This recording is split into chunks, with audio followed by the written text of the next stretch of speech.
So e-learning is a spectrum of digital choices that you make based on what it is you're trying to accomplish.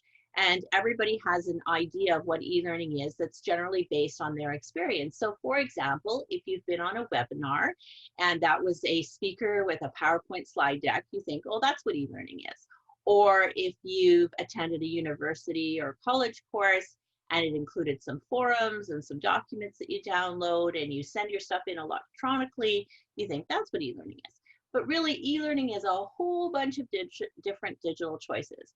And when you're talking about these webinars that you're doing and your conference, you're talking about what's called VILT, V-I-L-T, virtual instructor-led training. And conferences and conventions kind of fall into that. So that's that live online environment. And that's really kind of like a whole area of study in itself in terms of the technology required for that, the skills of design associated with those kinds of events, the skills of the presenter associated with those kinds of events.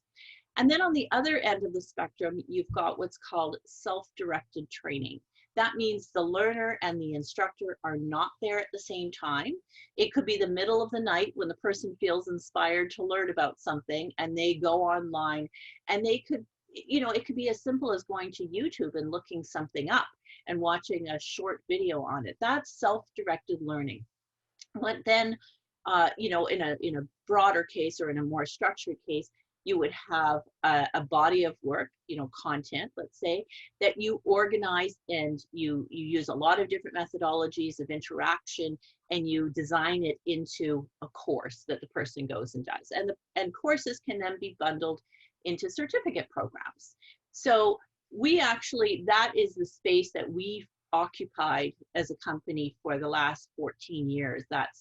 We started out in that live online space, and we evolved into that self-directed space. It's a more complex space. The tools required, the design skills required, the complexity of the solutions. But so the idea I want you to get is that it is a spectrum, and it goes all the way from this live online, at the most simple stage, a PowerPoint slide deck and a speaker, sort of a digital version of a talking head, all the way to self-directed, certificate programs that are made up of many components, and then everything in between.